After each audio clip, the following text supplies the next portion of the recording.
Before we begin, imagine standing alone in a silent Arctic lab, staring into the eyes of a creature that could tear you apart in seconds, but chooses not to because it loves you. If you want more powerful HFY sci-fi stories like this, make sure to hit that like button, comment your thoughts on human-animal bonds, and subscribe for stories that reveal why humanity truly reigns as the apex of empathy and power. The snow howled against the reinforced glass of the research station as Dr. Aaron Vance adjusted the carbon fiber clamp around the massive creature's foreleg. Outside, the Antarctic winds roared without mercy, sending flurries of glittering ice skimming across the windows like drifting diamond dust. Inside, only the quiet hum of thermal vents and the steady pulse of an enormous feline heart broke the silence. The snow lion sat motionless on the heated steel platform, its immense white paws relaxed, claws sheathed. Sapphire eyes watched Aaron's gloved hands as he tightened the clamp and connected the neural interface leads to its thick, silver-flecked mane. Its breath fogged the chilled air, each exhale vibrating with a deep, purring growl that rumbled through Aaron's chest. 12 years, girl, he whispered, not caring if the observation mics caught his words. 12 years and they still think they can break you down to mere genes. The lion's ears twitched at his voice, and she lowered her massive head, pressing her cold black nose briefly against his thigh before sitting up again with regal patience. Her name wasn't a military designation or scientific code. He called her Tala, an old Himalayan name meaning wolf's star. Fitting, he always thought, for a creature that hunted where wolves dared not tread. Dr. Vance, a clipped voice crackled over the intercom. Commander Rusk is inbound to the containment bay. Aaron closed his eyes briefly, feeling his chest tighten as he disconnected the final lead. Tala shifted uneasily, sensing his tension. He gave her mane a slow stroke, feeling the coarse warmth under his gloved fingers, before stepping back and removing his helmet. His beard was rimed with frost from hours spent in Sub-Zero labs. The blast doors hissed open with pneumatic finality. Commander Rusk entered, flanked by 2 security officers in insulated black combat suits. Rusk wore standard Arctic Command uniform, layered graphite weaves, armored boots, and a badge with an eagle gripping lightning bolts.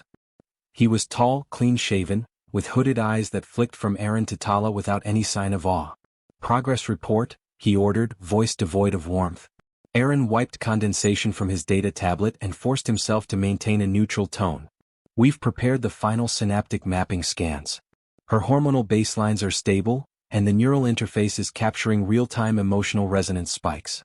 Genetic sequencing confirms a 98% replication potential for viable cloning." Rusk crossed his arms, gloved fingers flexing over his sleeves. "And obedience conditioning? Is the aggression modulation stable this time?"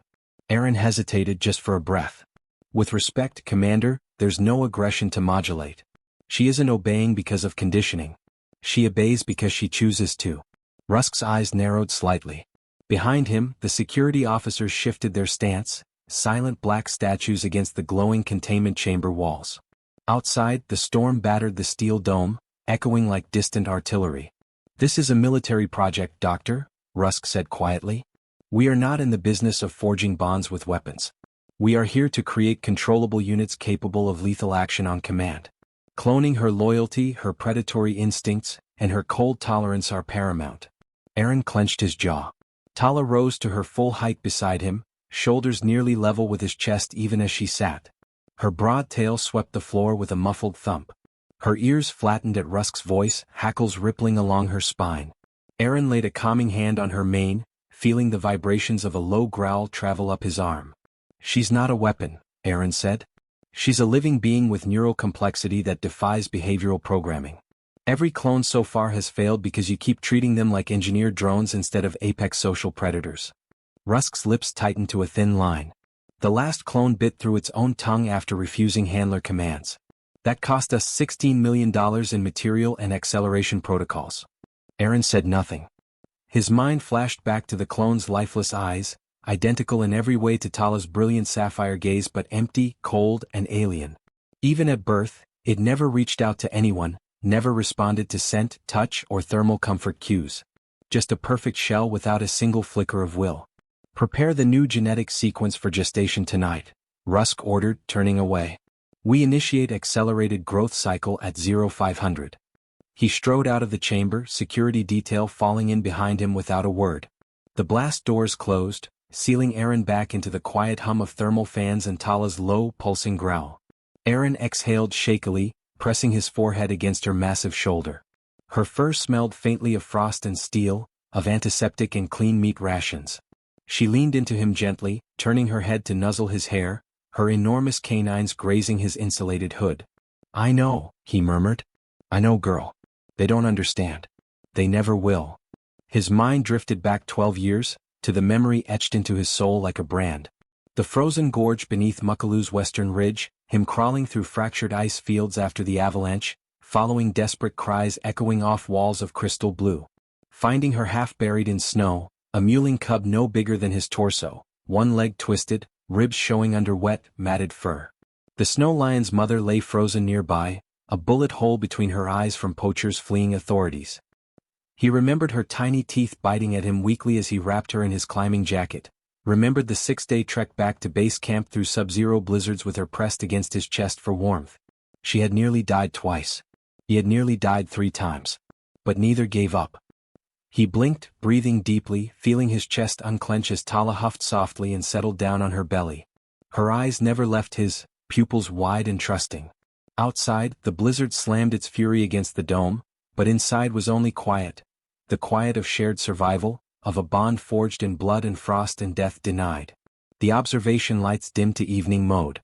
Aaron sat beside Tala on the grated floor, tablet glowing dimly in his lap as he reviewed clone footage. Video after video of white cubs emerging into sterile containment chambers, mewling soundlessly, eyes glazed. Some refused to eat. Some lashed out in silent fury, biting at metal bars until their jaws cracked. Some simply lay down and never rose again. "Why only me, girl?" he whispered, tears stinging his eyes as he stroked her mane. "Why can't they love anyone else?"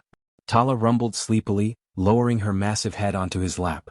Her warmth radiated through his insulated suit, grounding him against the encroaching despair. The storm howled beyond reinforced walls, unheeded and ignored by the apex predator that chose to curl around a fragile human instead of roam the frozen world alone. In that moment, as the lights flickered against the storm's wrath, Aaron knew the truth Rusk would never accept. Cloning might recreate a body, but it could never recreate a soul forged in suffering and trust. And no gene sequence could ever replicate the choice to love. Aaron leaned back against the containment glass, feeling Tala's steady breathing rise and fall against him as fatigue finally claimed his mind. But even as sleep overtook him, he knew this was only the beginning. The next clone was coming. The military's patience was thinning. And the day would come when they would try to take her from him. When that day came, he knew the snow lion would not obey them. She would never obey anyone. Except him. The cloning chamber's alarm buzzed with a dull red glow, washing the sterile walls in warning light. Aaron stood behind the reinforced glass, arms crossed tightly over his chest as he watched the cloned snow lion cub emerge from the biotube. Its fur was still damp with amniotic fluid, sticking in thin spikes across its back as it trembled on unsteady legs. Technicians moved quickly, clad in white biosuits and thermal helmets, their movements precise and devoid of hesitation. They slid a heated platform under the cub and began wiping its fur dry with thick towels. It shivered violently, head lolling weakly, eyes half open. Aaron's chest tightened as he searched for the flicker of awareness, of instinct, of life beyond muscle contractions and primal reflex. Initial cardiac and respiratory stable, one technician reported. No immediate genetic rejection indicators. Commander Rusk stood beside Aaron, arms behind his back, eyes narrowed in clinical appraisal. The reflection of red warning lights glowed in his irises, giving him a predatory air not unlike the creature lying before them. "It looks healthy," Rusk said. "It's alive," Aaron corrected, his voice quiet and bitter. "Health is something else entirely." Rusk didn't respond. The cloned cub made a weak mewl, but its eyes remained vacant, pupils dilated as technicians administered electrolyte solutions through an oral syringe. Aaron studied its gaze, searching for recognition, fear, curiosity, anything that hinted at a thinking mind.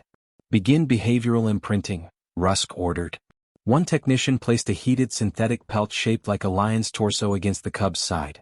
Another began playing recorded vocalizations of the original snow lion in low, vibrating rumbles designed to trigger familiarity bonding. The cub shifted slightly, its paws twitching, but there was no seeking movement, no eager burrowing for warmth or touch. Minutes passed in silence except for the steady hum of lab machinery and the cub's labored breathing.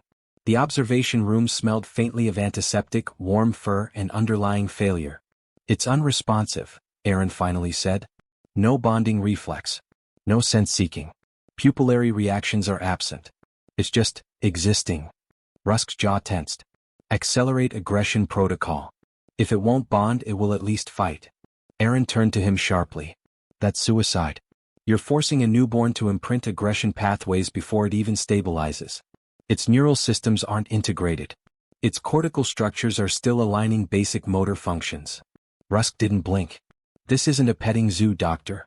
It's a weapons program. If it can't be controlled through loyalty, we will condition it through fear and dominance. Aaron felt rage bubbling under his calm exterior, but he swallowed it down with effort. The technicians injected neural stimulation agents into the cub's flank. Its muscles convulsed. It let out a guttural scream, a sound so raw and broken that Aaron felt it rip through his chest like barbed wire.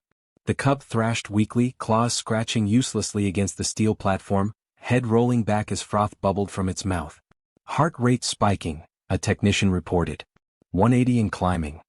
Withdraw stimulation, Aaron barked before Rusk could respond. Withdraw it now. The technician glanced at Rusk for permission. Rusk held Aaron's gaze, eyes flat and reptilian, before giving a curt nod. The stimulation ceased. The cub sagged onto its side, chest heaving, eyes staring blankly at the fluorescent ceiling. Aaron pressed his hand to the glass, unable to tear his gaze away from the broken little body twitching with residual spasms. It was perfect in every physical sense, down to the silver flecks in its mane, the black tufts on its ears, the thick muscular paws tipped with needle claws. Yet there was nothing behind its eyes but emptiness. Rusk turned and left without a word. The observation doors hissed shut behind him, leaving only the faint echo of his boots on steel grating.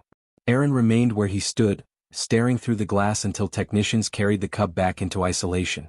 Its mewling died away as the chamber sealed with a pneumatic sigh. Hours later, Aaron sat alone in his office, fingers steepled against his lips as he watched archived footage of clone attempts. Each video was another tragedy. Clone 7 refused to nurse and starved despite force feeding. Clone 9 lashed out at its handler, severing an artery before being euthanized. Clone 11 curled into a corner and whimpered for 2 days until its heart gave out. Each failure was recorded clinically, logged with timestamps, hormonal metrics, genetic readouts, and final disposal reports. But none of it explained why. The gene sequences were flawless. The hormonal adjustments for neonatal bonding were precisely tuned. The environmental factors were replicated down to thermal gradients and vocal frequency immersion. Yet each clone emerged hollow. A soft chuff pulled him from his thoughts. Tala lay curled on her insulated sleeping pad near the window, massive head resting on her paws as she watched him with those endless sapphire eyes. Outside, the blizzard wind screamed against the dome, rattling steel supports with hurricane force, but Tala remained calm and still, the storm irrelevant to her warm, self-contained world. Aaron rose from his chair and walked to her side, sinking to his knees in the thick white fur of her neck. She turned her head and nudged his chest gently with her nose, exhaling a low purr that vibrated his ribs.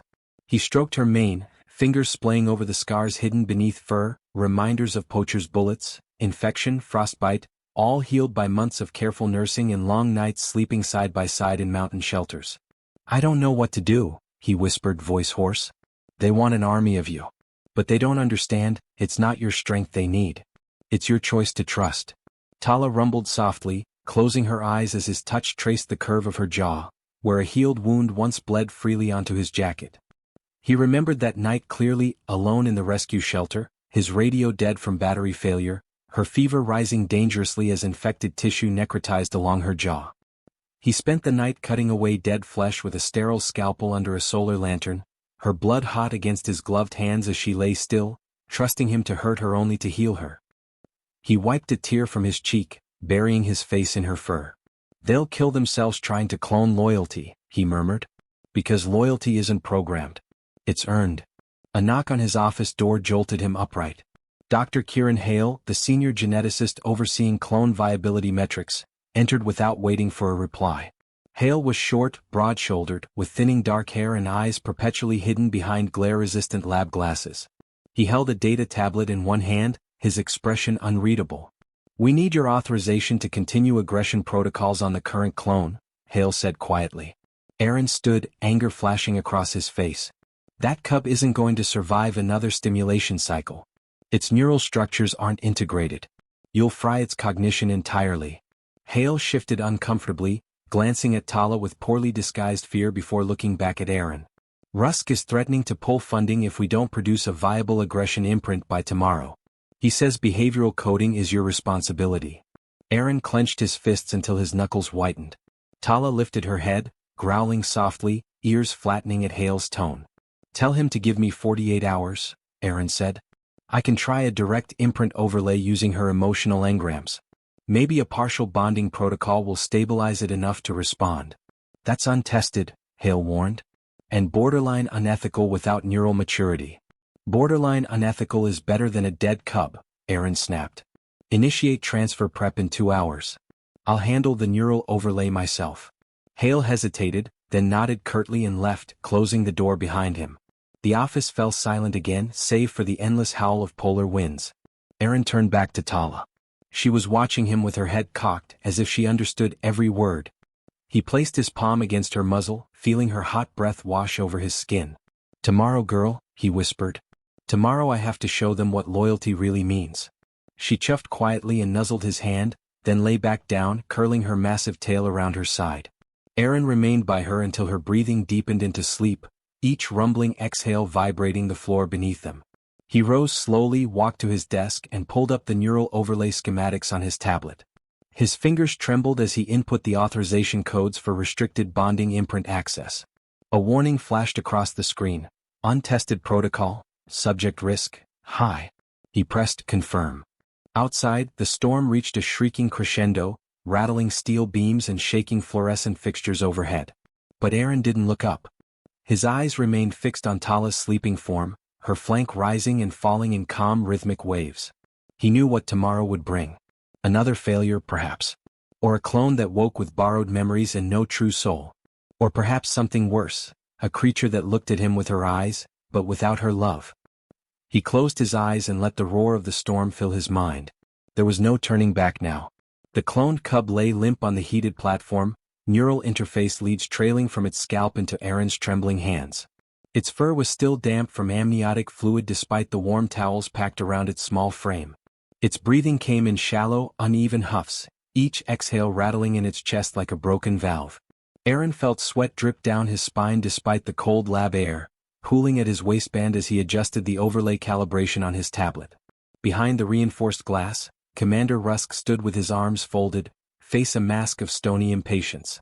Beside him, Dr. Hale shifted nervously, eyes darting between Aaron's trembling hands and the cub's vital signs on the large wall monitors. Red graphs spiked and dipped with chaotic irregularity, each alarm beep a warning they were skating the edge of neural collapse. Aaron wiped his forehead with the back of his sleeve and lowered the interface leads toward the cub's temples. Its sapphire eyes flickered open for a brief moment, pupils unfocused. Its ears twitched against the adhesive sensors, but it made no attempt to move away or seek warmth. He swallowed, feeling nausea twist in his stomach. Beginning direct imprint overlay, he announced, his voice echoing in the silent chamber. Initiating emotional engram transfer from subject alpha. Tala's neural scans pulsed across his tablet display, bright, complex cascades of emotional resonance data captured over years of trust, survival and co-regulation bonding.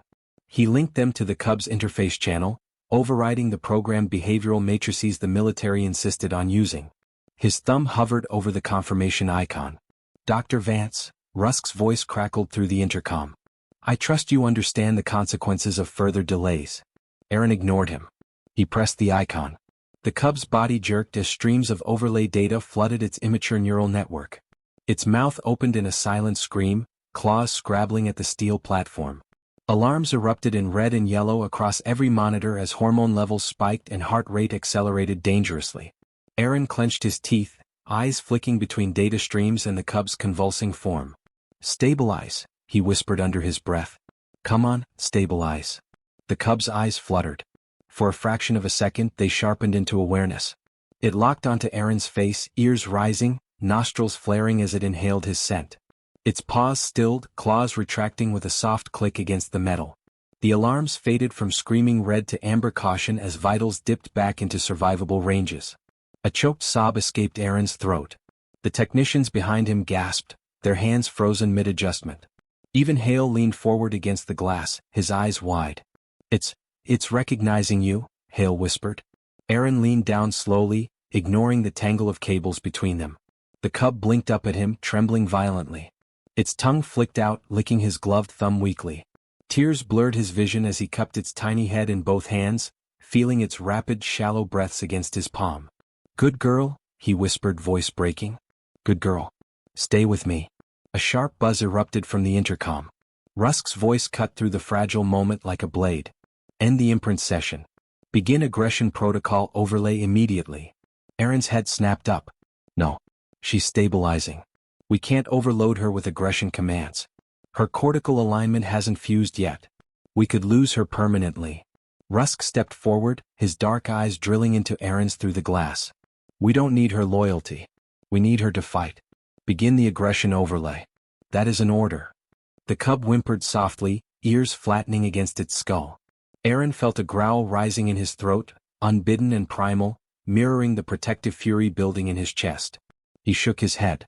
"No," he said, voice quiet but unyielding. "You'll destroy what little neural integrity she has left. Dr. Vance, stand down." Aaron rose to his feet, positioning himself between the cub and the observation window. "If you want to kill her, you'll have to do it yourself." The chamber door slammed open behind him.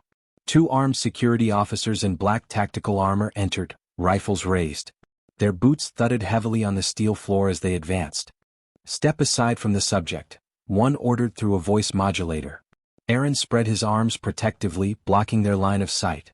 "She's not ready. You can't just force her to become something she isn't." Rusk's voice boomed over the intercom. "Neutralize Dr. Vance. Proceed with the aggression protocol immediately." One officer lunged forward. Tala's roar exploded through the observation bay before Aaron could react. The original Snow Lion, who had lain silent and watching in her containment chamber, surged forward with terrifying speed, slamming her massive body against the reinforced glass. The impact reverberated through the entire lab, rattling ceiling fixtures and sending cracks spiderwebbing outward from the point of impact. Her teeth bared in a furious snarl as she roared again, a deep, thunderous sound that vibrated the air like rolling artillery.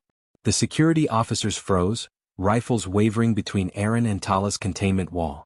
The cub beneath Aaron whimpered, scrabbling weakly against his boots to crawl closer to him. Tears burned his eyes as he crouched and scooped it into his arms. Its heart raced against his chest, body shivering with terror but pressing desperately against his warmth. "Tala," he whispered, glancing at her raging form through the fractured glass. "Stay down, girl. Don't hurt yourself."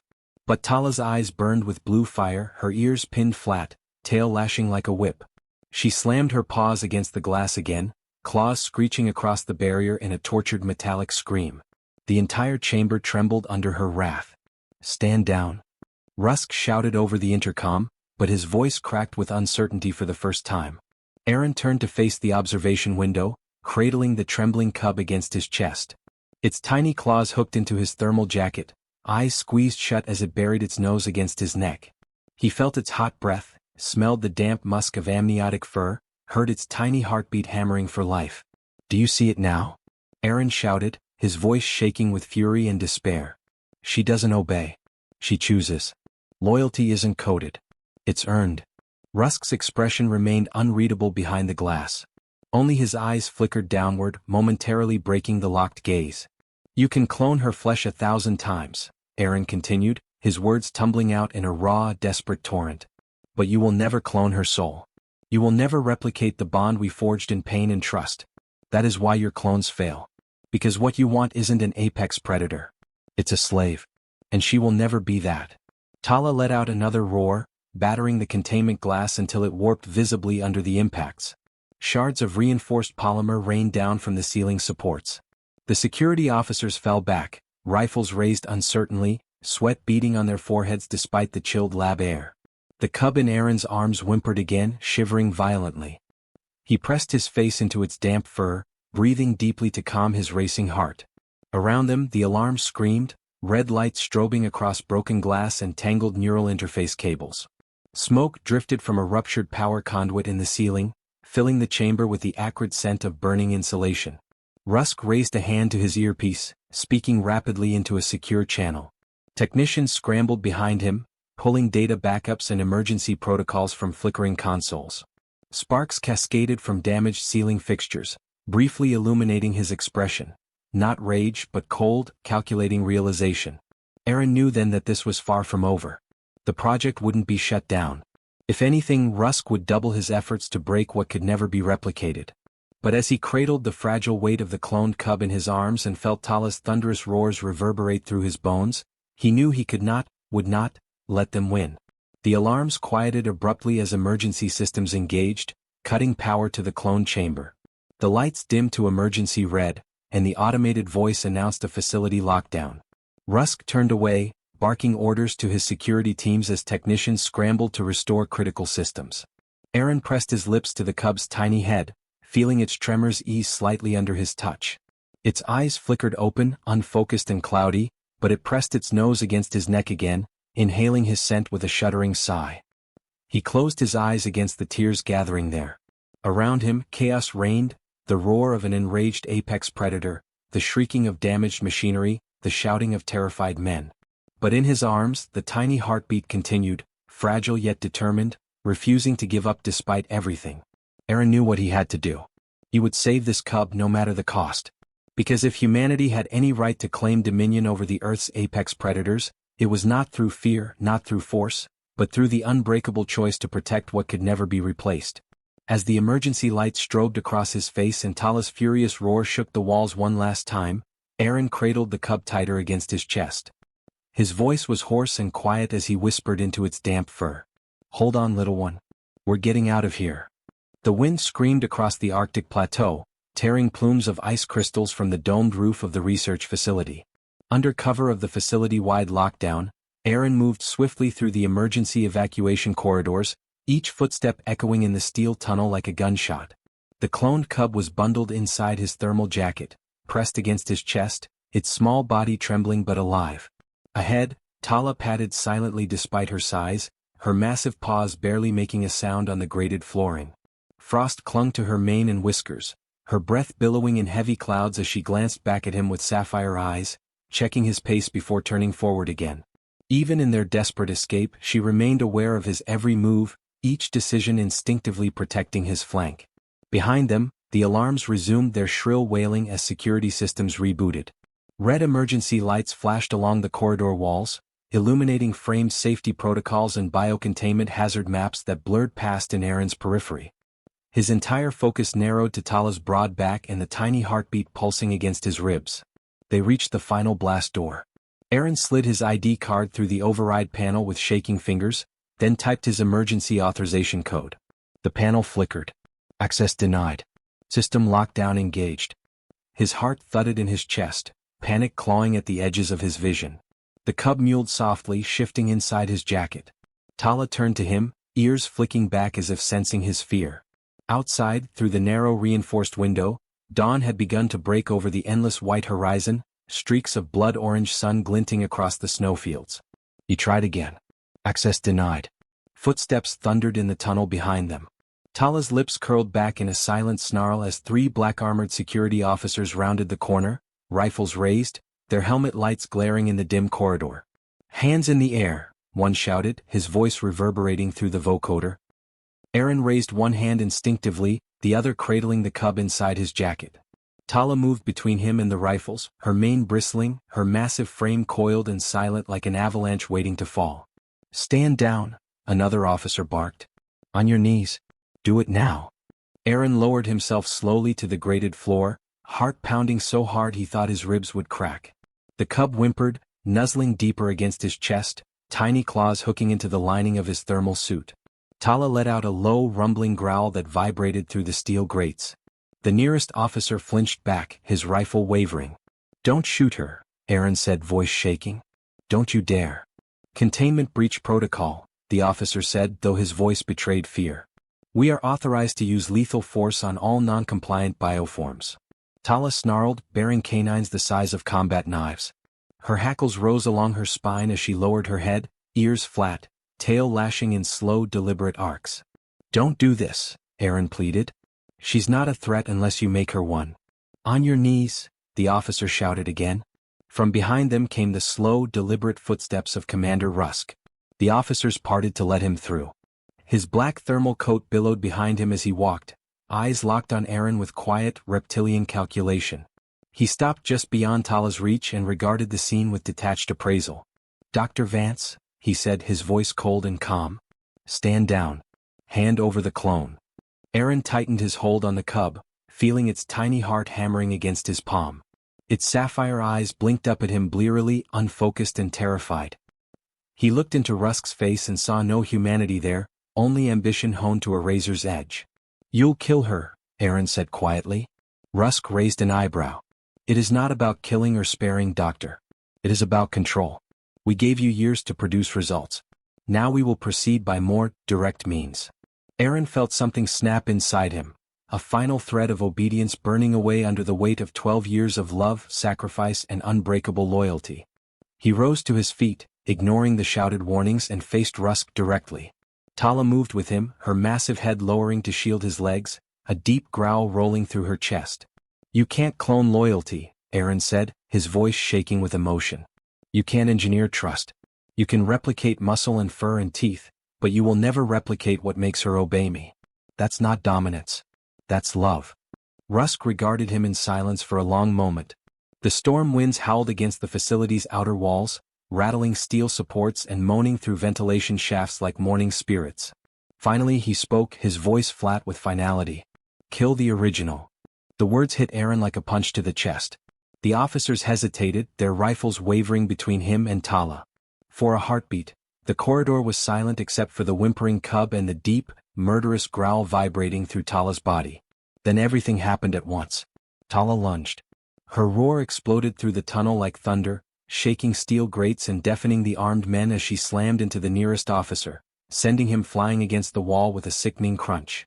Gunfire erupted, deafening cracks echoing off the steel walls as muzzle flashes lit the dim corridor in strobing chaos. Tala spun with lethal grace, her claws tearing through armored chest plates as though they were paper. Screams rang out, cut off abruptly as her massive jaws closed around a rifle and snapped it like brittle plastic.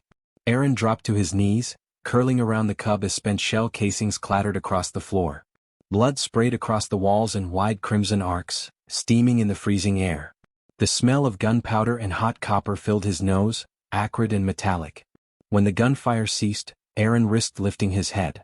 Tala stood amidst the fallen men, her white fur streaked with blood, sides heaving with ragged breaths. Her sapphire eyes blazed as they locked onto Rusk, who remained frozen in place, pistol raised uselessly. His hand trembled as he aimed at her massive skull.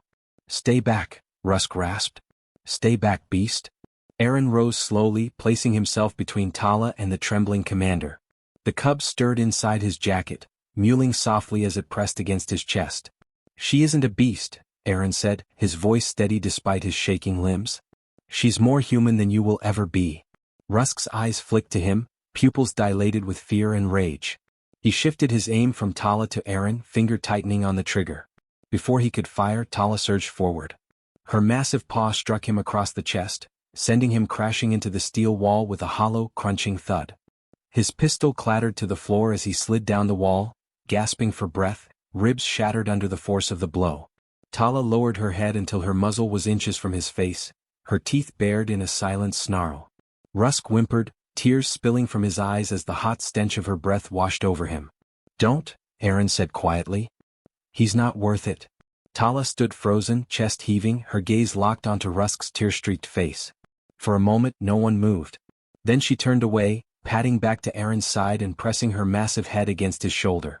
Her breath came in ragged gasps, but her eyes were calm once more.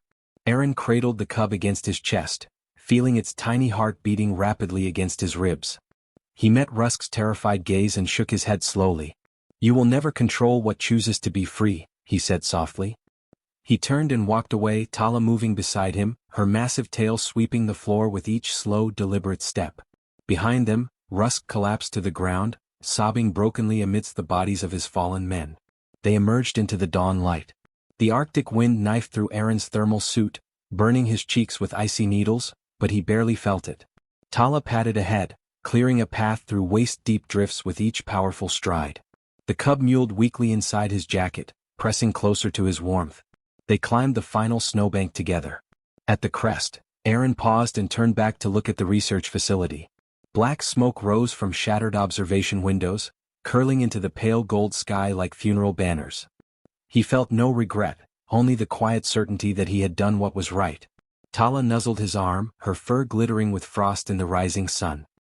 He reached out and placed his hand on her massive shoulder, feeling her strength beneath the thick white mane. "Come on, girl," he said, his voice quiet against the roaring wind. "Let's go home." They descended the slope together, human and predator, man and lion, the dawn casting their long shadows across the endless, silent snow. Behind them, the facility receded into the frozen horizon, a relic of human arrogance buried beneath the rising storm. Ahead lay only wind and ice and freedom, and the unbreakable bond that no clone, no weapon, and no empire could ever replicate. Aaron held the cub tighter against his chest, feeling its tiny breath warm against his neck. As Tala roared into the dawn, announcing their return to the ancient, silent world, he smiled through his tears. They could clone her body 1,000 times. But they would never clone her heart.